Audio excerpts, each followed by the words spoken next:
যখন ভিডিও দেখে পড়াশোনা করা হয় তখন দুই ধরনের ছাত্র থাকে।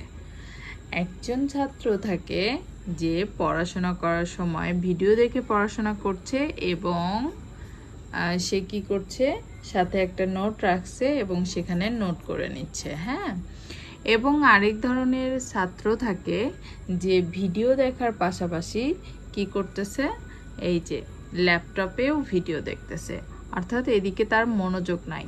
তো যে একবার ভালো করে ভিডিও দেখে নোট করে নেবে তার কিন্তু পরবর্তীতে আর ভিডিও দেখতে হবে না, কারণ ভিডিও দেখে তার মেইন থিমটা সে নোট করে ফেলেছে, তার এই নোট দেখলেই হয়ে যাবে।